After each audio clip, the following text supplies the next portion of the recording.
Tuhan ada sukacita, amin. Dan di mana ada sukacita pasti ada senyuman di wajahnya. Boleh sama-sama berikan senyuman dulu pagi hari yang indah ini, saudara. Boleh jumpai kanan kiri depan belakang, mengatakan mari bersukacita dalam Tuhan. Haleluya. Dari senyuman yang kelihatan mana yang udah gajian, mana yang belum. Praise the Lord. Memang kalau akhir bulan itu, saudara, kadang-kadang ada orang yang sukacita, ada yang wajahnya tertekan banget, saudara. Tapi saya percaya dalam segala keadaan tetap bersukacita, amin. Kenapa? Karena Tuhan luar biasa bagi setiap kita. Sekali lagi sama-sama berikan senyuman, bilang sama kanan kirimu, dalam segala keadaan tetap bersukacita, karena kita punya Tuhan yang setia. Sekali lagi tepuk tangan yang paling meriah buat Tuhan, haleluya. Dan senang bisa jumpa dengan saudara. Saya melihat semangat yang luar biasa, kesetiaan yang luar biasa mencari Tuhan. Saya mau bilang sekali lagi, saudara, orang yang semangat setia cari Tuhan, janji Tuhan, hidupnya anak cucunya pasti diberkati Tuhan. Sama-sama bilang sama saya, aku pasti diberkati Tuhan. Anak cucuku pasti diberkati Tuhan. Bilang kanan kirimu, kamu juga pasti diberkati Tuhan. Bilang sama yang ngomong, kamu luar biasa. Bilang sama yang ngomong, semangat. Tepuk tangan yang paling meriah buat Tuhan, haleluya, haleluya. Sambil mulai dibantu monitor naik dikit lagi, di monitor sedikit saja. Sambil yang Alkitab, kita mau angkat Alkitab kita. Alkitab juga boleh, Alkitab juga boleh, yang Alkitab angkat tangan juga boleh. Sama-sama dengan iman percaya, sama-sama kita katakan dalam nama Tuhan Yesus. Aku percaya Alkitab ini adalah firman Tuhan. Setiap kata kalimatnya sanggup memberkati aku. Dan hari ini aku pasti diubahkan, aku pasti dipulihkan dalam nama Tuhan. Sama-sama kita katakan amin, haleluya, terima kasih Somen. Yuk kita buka Matius pasal yang ke-27. Kita akan baca bergantian 45 sampai 50. Saya 45, saudara 46, gantian 50. Kita akan baca sama-sama Matius pasal yang ke-27 ayat 45 sampai 50. Yang sudah di sana boleh bilang aku diberkati Tuhan. Haleluya. 45 dikatakan apa? Mulai dari jam 12 ke 8 meliputi seluruh daerah itu sampai jam 3. 46 silakan.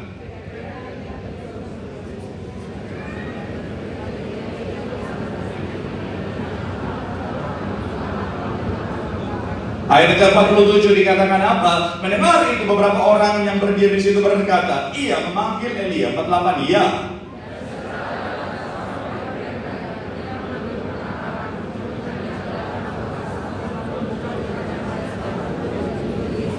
Ayat 49 dikatakan apa? Tetapi orang-orang lain berkata, jangan, baiklah kita lihat apakah Elia datang untuk menyelamatkan dia. 50 sama-sama, 3, ya. Yesus berseru pula dengan suara nyaring, lalu menyerahkan nyawanya. Nah saudara, masih dalam suasana Paskah. Kemarin kita sudah merayakan Jumat Agung, minggu kemarin kita sudah merayakan yang namanya kebangkitan Tuhan, saudara. Dan kalau bicara tentang Jumat Agung, ada banyak orang meresponnya dengan kesedihan, saudara. Makanya datang ke gereja hitam-hitam semuanya, saudara, persis kayak deklarator mau bertugas, saudara. Pokoknya udah hitam-hitam semua. Dan ketika Paskah ada banyak orang datang ke gereja pakai baju berwarna-warni, saudara. Udah kayak taman di bunga, saudara. Bunga di taman, saudara, puji Tuhan. Nah, kayaknya banyak yang belum kayak bunga di taman, saudara. Dan saya mau bilang sekali lagi, saudara, ya itu baik, saudara, artinya it's okay, saudara. Tapi begini, saudara, apakah respon kita hanya sampai pada hari itu saja? Saya mau bilang, saudara, tidak. Kenapa? Karena karya keselamatan Tuhan itu untuk kehidupan kekal. Artinya apa? Harusnya dalam perjalanan kehidupan saudara dan saya, kita harus meresponi dengan benar setiap karya keselamatan yang sudah Tuhan kerjakan bagi setiap kita. Sampai kapan? Sampai kita menerima, sampai kita menikmati, sampai kita akhirnya apa? Terangkat ke surga untuk hidup yang kekal. Makanya hari saya akan ajak saudara untuk sama-sama kita akan membahas tentang bagaimana seharusnya kita meresponi karya keselamatan. Dalam tema khotbah meresponi karya keselamatan. Sama-sama bilang sama saya meresponi. Sama-sama bilang sama saya karya keselamatan. Karena ini penting, saudara. Ada banyak orang, saudara, sebenarnya sudah menerima karya keselamatan, tapi karena responnya salah, tindakannya jadi salah, saudara, akhirnya apa? Hasilnya, endingnya bisa berbeda. Makanya hari ini kita akan sama-sama membahas meresponi karya keselamatan. Bagaimana seharusnya kita meresponi karya keselamatan. Doa saya melalui firman Tuhan hari ini, saudara jadi tahu dan saudara melakukan apa yang saudara lakukan dalam meresponi karya keselamatan. Kapanpun waktu Tuhan, kita akan pesta dalam kerajaan surga. Yang setuju boleh berikan tepuk tangan yang paling meriah dulu buat Tuhan. Haleluya. So, bagaimana seharusnya kita meresponi karya keselamatan? Yang pertama, saya mencatat dengan menghargai karya keselamatan. Sama-sama bilang sama saya menghargai. Sama-sama bilang sama saya menghargai karya keselamatan. Amin. Kita buka ayatnya yang ke-24 dalam 1 Petrus 2. 1 Petrus 2 ayatnya yang ke-24. Sama-sama yang sudah di sana boleh bilang aku diberkati. 3, ya. Dia sendiri apa? dalam tubuhnya di kayu salib, supaya kita apa? Yang telah mati terhadap dosa, hidup untuk apa? Kebenaran. Oleh milu-milunya kamu apa? Sekarang ke saudara tiga, dia sendiri telah memikul dosa kita di dalam tubuhnya di kayu. Sama-sama bilang sama saya, karya keselamatan. Amin. Dan saya bilang saudara, respon kita adalah apa? Supaya kita yang telah mati terhadap dosa adalah apa?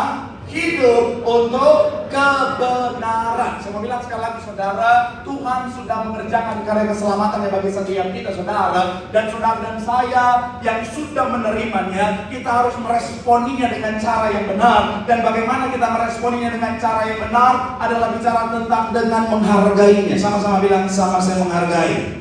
Amin. Makanya kalau saya boleh ambil kalimat dari Billy Graham, saudara, dia bilang begini, saudara. Billy Graham bilang begini, keselamatan adalah karunia gratis dari Allah. Bukan karena usaha kita, saudara, bukan karena kuat dan gagah kita, bukan karena apa yang kita kerjakan, tetapi anugerah dari Tuhan.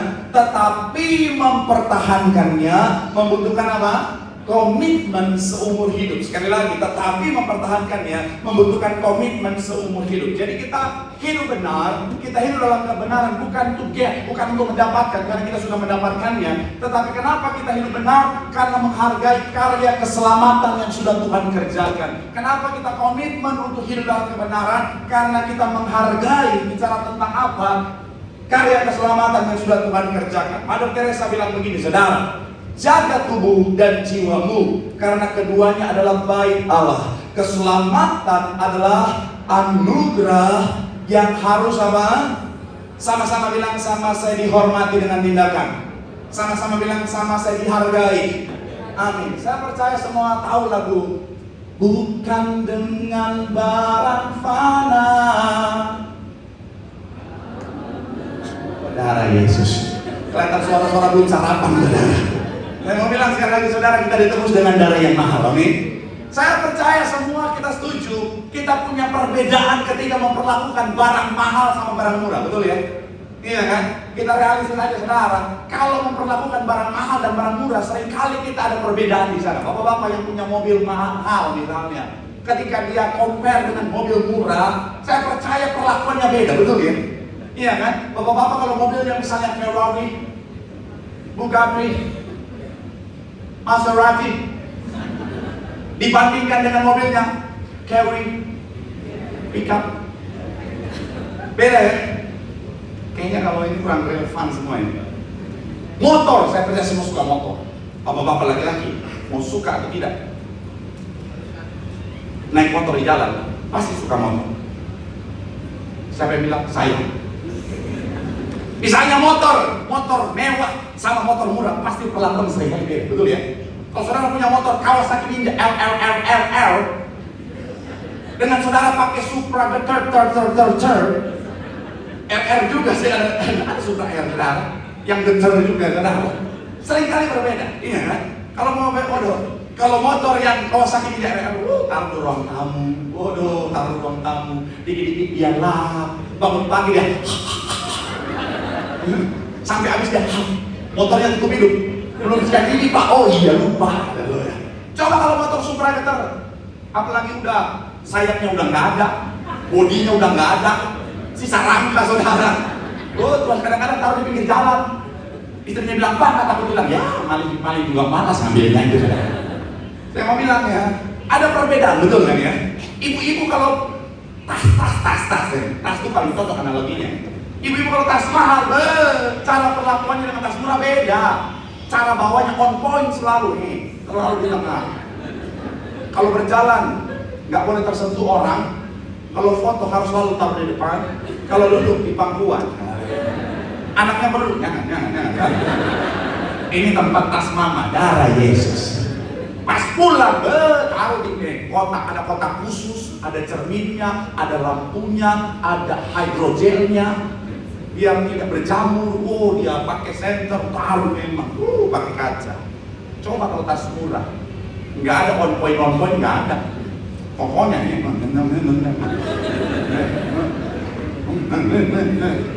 pulang rumah nggak ada taruh kotak langsung. Saya mau bilang sekali lagi saudara, kalau barang saja kita tahu bagaimana memperlakukannya, kalau barang mahal saja kita tahu bagaimana harus memperlakukannya, kenapa cara yang mahal, penembusan karya keselamatan tidak kita perlakukan dengan benar? Kalau saya mau bilang maaf ya, kalau kita hidup seenaknya, artinya kita tidak menghargai apa yang sudah Tuhan kerjakan di dalam kasih. Ada banyak orang Kristen, mohon maaf ya, hidupnya tidak menghargai apa yang Tuhan kerjakan. Ya, terserah Pak Pendeta, hidup gue, suka-suka gue. Saya mau bilang saudara, Tuhan tebus kita dengan darah yang mahal. Amin. Ya hidupmu. Kalau kau punya pemahaman yang benar, kalau kita sadar hidup kita bukan milik kita lagi, karena Tuhan sudah mati bagi setiap kita. Harusnya kita hidup benar, jaga dengan apa? Hidup dalam kebenaran, berjalan dalam jalan kebenaran, supaya apa? Kapanpun waktu Tuhan, kita akan bisa dalam kerajaan surga. Setuju? Boleh berikan tepuk tangan yang paling meriah bagi Tuhan. Bilang sama kanan kirimu, hargai karya keselamatan. Bilang sama yang ngomong, hidup dalam kebenaran, keselamatan sudah Tuhan sediakan. Tepuk tangan yang paling meriah buat Tuhan. Haleluya. Yang kedua saudara, apa bicara tentang yang namanya tindakan kita, respon kita seharusnya dalam menyikapi karya keselamatan. Yang kedua, memberitakan kabar baik tentang keselamatan. Sama-sama bilang sama saya, memberitakan kabar baik. Sama-sama bilang sama saya tentang karya keselamatan. Amin. Saya mencatat di sini saudara, karya keselamatan bukan hanya untuk kelompok tertentu, agama tertentu, golongan tertentu, tetapi untuk seluruh umat manusia. Karena begitu besar kasih Allah akan Tangerang, enggak, akan dunia ini, termasuk semua suku, semua agama. Kasih Tuhan itu luar biasa. Tuhan mati untuk semua orang. Tuhan mati untuk semua orang. Ia menyanyikan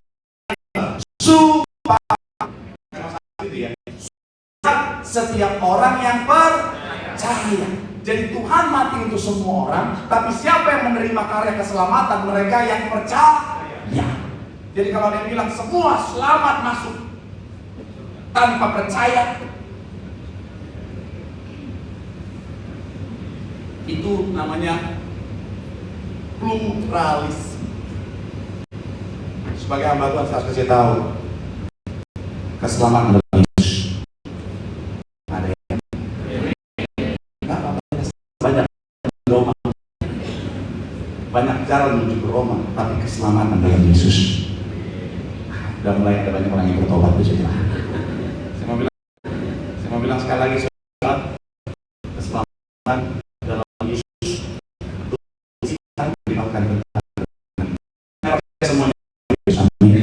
Saya percaya semuanya sudah menerima anugerah keselamatan. Saya percaya semuanya sudah menerima anugerah keselamatan. Pastikan kita mewartakan kabar keselamatan, kabar karya keselamatan kepada semua orang. Tuhan semua.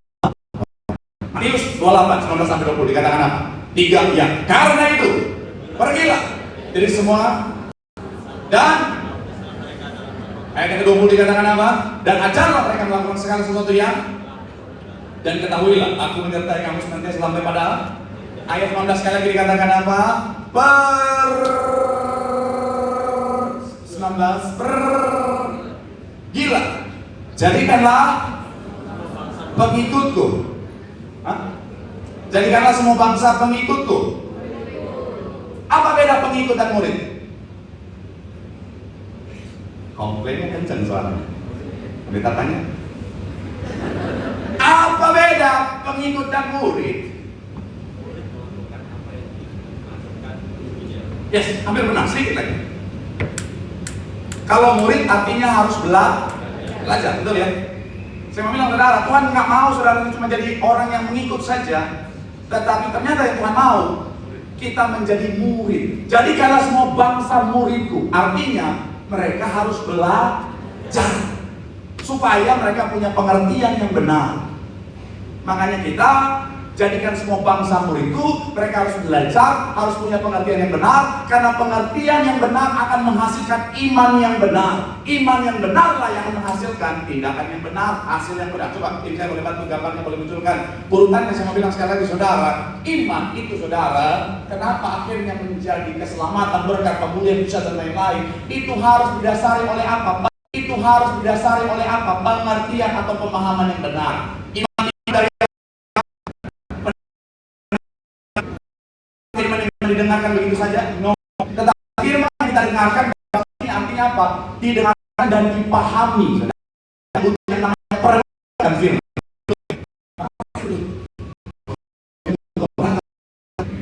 Saudara punya pemahaman.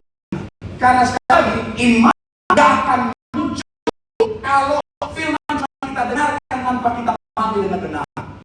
Makanya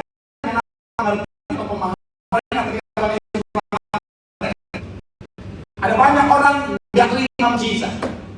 Yang mujizat berkat kemuliaan semua berdampak. Kenapa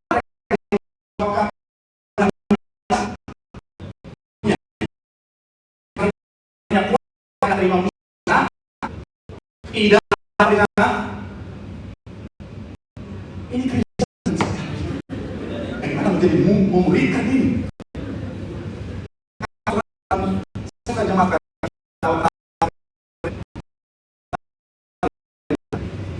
saudara pulang gereja, berita masalah dan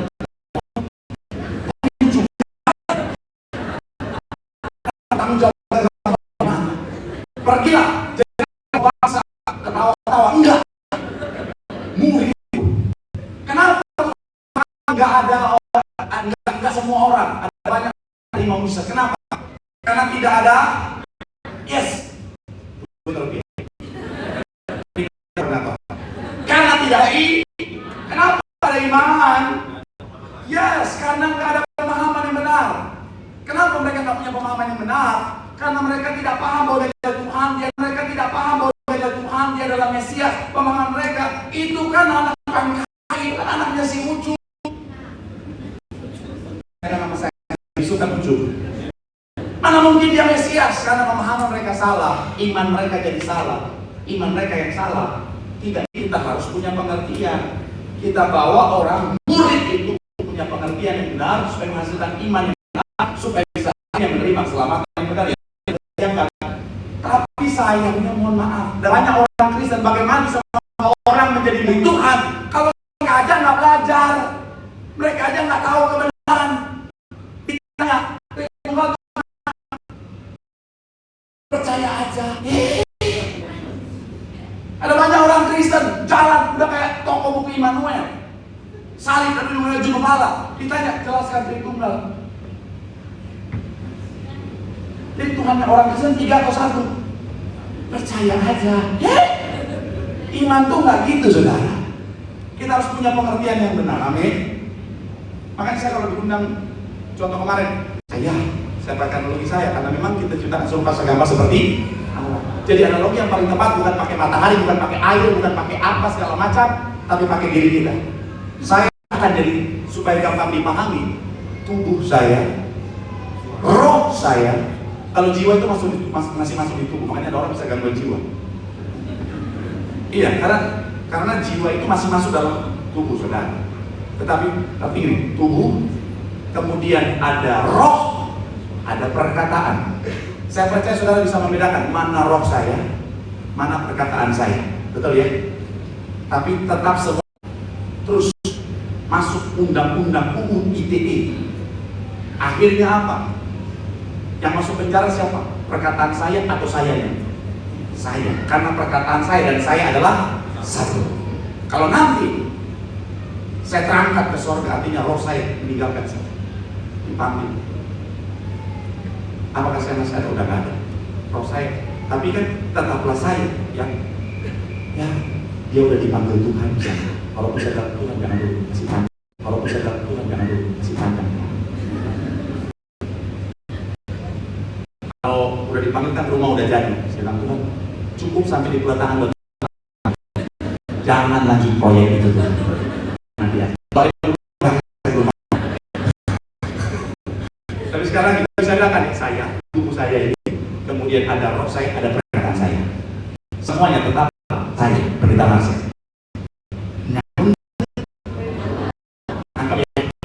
Jadi jangan lagi pakai percaya aja. Jelas. Kok Tuhan orang Kristen mati?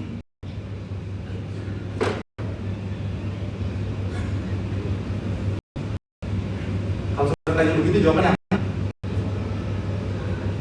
Percaya saja. 100% Tuhan, 100% Allah. Yang mati adalah jasmaninya, supaya firman itu bisa tergenapi. Supaya dosa tidak sampai sini nangkap ya. Tetapi kenapa ngalamin kematian tubuh ini? Ngalamin kematian tubuh ini karena keilahiannya meninggalkan dia. Makanya ketika keilahiannya meninggalkan dia untuk ngalamin kematian, ini bilang apa?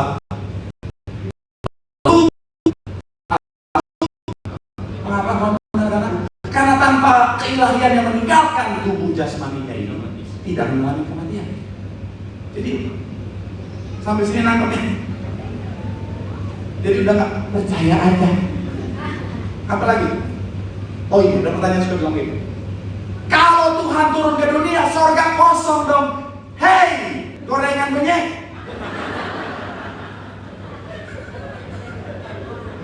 Sorry, saya emosi. When we call Him God, kalau kita panggil dia Tuhan, kita sementara declare kemahakuasaannya, betul ya? Kalau dia nggak maha kuasa, dia bukan Tuhan, betul? Memang kalau khotbah berat siang lagi, Tuhan Yesus, tapi nggak apa-apa. Kalau kita panggil dia Tuhan, kita mengakui dia maha kuasa, omnipoten, betul ya? Kalau Tuhan yang maha kuasa, omnipoten, itu artinya dia omnipresent, maha hadir. Makanya dia bisa ada di sini, bisa ada di cabang Sarbini, bisa ada di Kelapa Gading, bisa ada di Zimbabwe. Jadi kalau Tuhan firman-Nya turun jadi manusia, bukan berarti surga kosong. Percaya aja. Apalagi saya mau bilang sekali lagi saudara, orang Kristen harus belajar. Anak Tuhan harus belajar. Supaya apa? Supaya kita bisa mewartakan kebenaran, orang jadi murid. Karena kalau cuma sampai pengikut gak punya pemahaman, ada banyak orang Kristen akhirnya tinggalkan Tuhan karena gak paham. Shalom. Ada sukacita. Dan ngerti semua benar. Jadi jangan cuma pintar ngomong Yudas Pak, Yudas Pak. Saya mau bilang itu tanggung jawab kita untuk kasih pemahaman yang benar. Karena setiap jiwa berharga di mata Tuhan. Amin. Pastikan apa? Kita punya pemahaman yang benar supaya kita bisa mewartakan kebenaran dengan cara yang benar, supaya melalui kehidupan setiap kita, pelayanan kita, banyak jiwa digunakan bagi kerajaan surga. Tepuk tangan dulu yang paling meriah buat Tuhan. Bilang sama kalian dirimu, wartakan kebenaran. Jadikan semua murid Tuhan. Bilang sama ngomong, makanya belajar. Tepuk tangan yang paling meriah buat Tuhan. Yang terakhir mau sebelum kehidupan yang ketiga, apa respon yang benar dalam menyikapi karya keselamatan? Yang ketiga, menyangkal diri dan memikul salib. Sama-sama bilang sama saya menyangkal diri. Sama-sama bilang sama saya pikul salib. Amin. Lukas 9 ayat 23, sama-sama kita baca Lukas 9 ayatnya yang ke-23.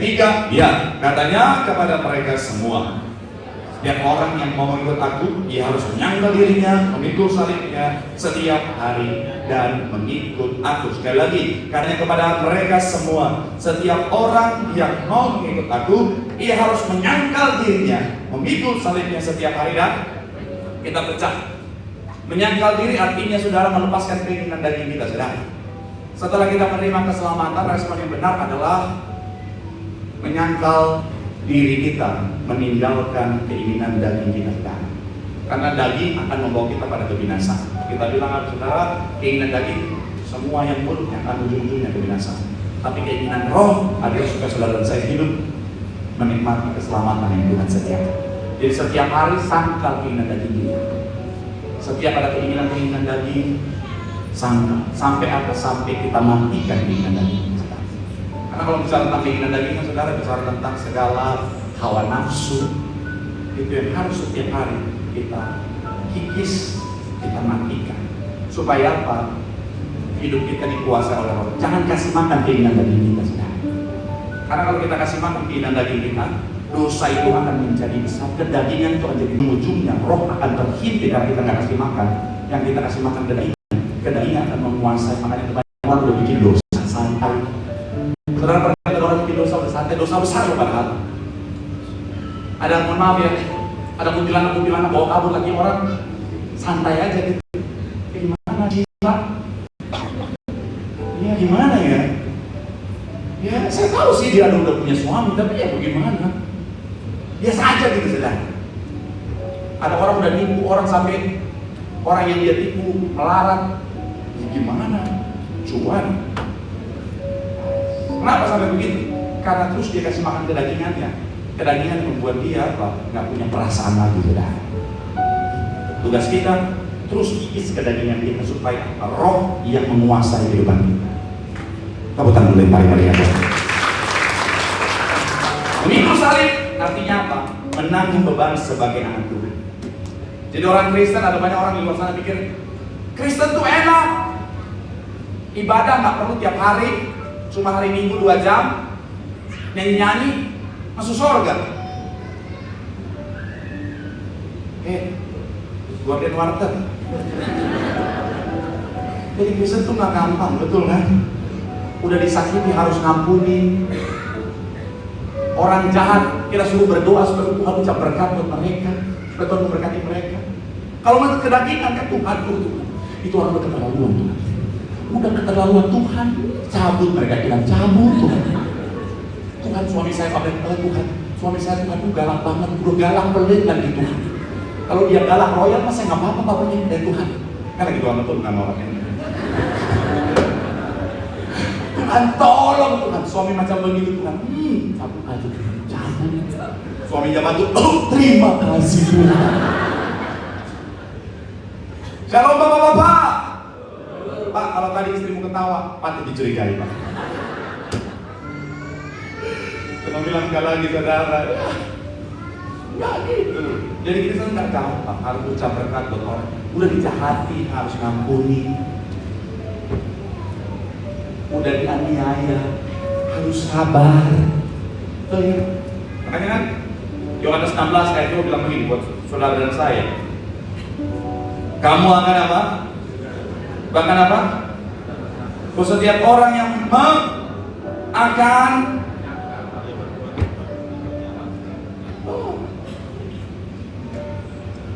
jadi Kristen itu nggak gampang, tapi itu salib harus kita pikul dengan setia.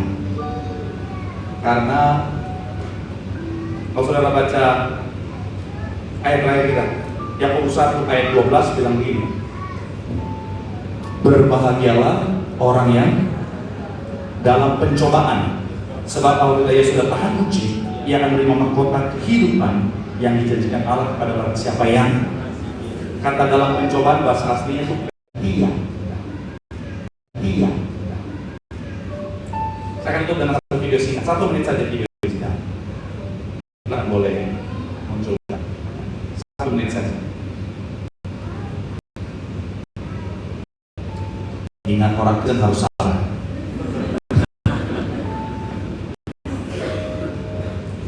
Setiap orang yang menggunakan salib yang masing-masing dan harus dipikul dengan setia. Tuhan kadang-kadang anak Tuhan ketika pikul salib rasanya Tuhan kayak berat banget ya Tuhan ya. Tuhan kok jadi orang Kristen kok gak enak ya, capek ya Tuhan ya. Boleh nggak Tuhan? Kalau berat potong dikit aja. Tuhan belum bilang iya udah langsung potong. Garingan dikit, kecil, jangan. Tapi namanya manusia nggak gampang puas. Udah nego sama Tuhan, potong dikit. Dia bilang lagi Tuhan, potong dikit lagi ya, supaya baunya lebih enak. Tuhan belum ngomongnya udah potong aja. Akhirnya jadi salib ini. Pikulnya enak, santai. Tapi akhirnya ketika terakhir kebingungan.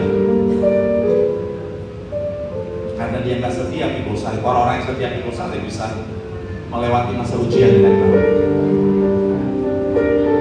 Tapi dia ya akhirnya endingnya nyesel. Makanya Tuhan bilang setiap orang yang ikut aku harus menyangkal dirinya memikul salibnya setiap hari. Berbahagialah orang yang bertahan dalam pencobaan, karena ada mahkota kehidupan yang Tuhan sediakan. Sekali lagi saya mau bilang saudara, yang terakhir sangkal diri dan pikul salibmu dengan setia. Capek, berat, penuh tantangan, kadang-kadang penuh air mata.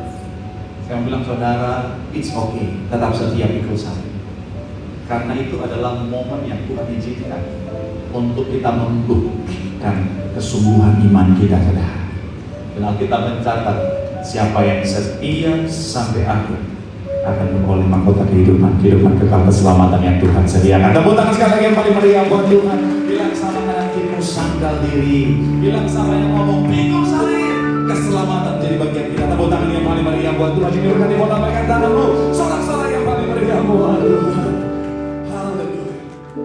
Salibmu telah mengerjakan keselamatan yang besar bagiku. Ku berdiri menyaksikan Kau setia dan hidup dalam. Katakan salibmu telah mengerjakan bagi setiap kami. Salibmu telah mengerjakan keselamatan yang besar bagiku. Ku berdiri menyaksikan Kau setia dan hidup dalam. Sama-sama boleh dikatakan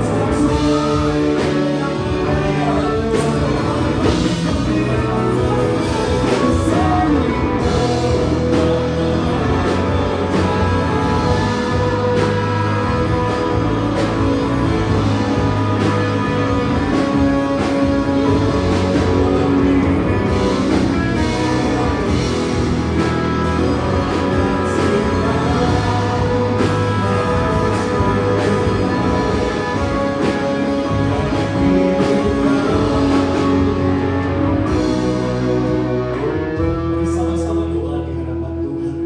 Firman Tuhan mengatakan setiap kita bahwa apa yang Tuhan kerjakan adalah hal yang luar biasa. Responilah dengan cara yang benar.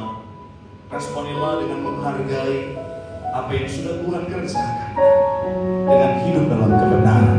Kita hidup benar bukan untuk mendapatkan keselamatan, tapi menghargai keselamatan yang sudah Tuhan anugerahkan bagi setiap kita. Yang kedua, beritakanlah kabar baik tentang karya keselamatan. Ada banyak orang belum mengerti, ada banyak orang belum tahu. Jadi pastikan kita yang sudah tahu kebenaran, belajarlah, milikilah pengertian yang benar, supaya kita bisa menjadikan semua bangsa muridnya Tuhan yang punya pengertian yang benar, sehingga mereka punya iman yang benar. Iman yang benar akan membawa pada keselamatan yang besar. Dan yang terakhir, pastikan setiap hari kita sangkal diri, setiap pikul salib, sekalipun gak mudah, ada mahkota kehidupan yang Tuhan sediakan bagi mereka yang setia sampai akhir. Mari sama-sama angkat tanganmu di hadapan Tuhan. Salibmu telah mengerjakan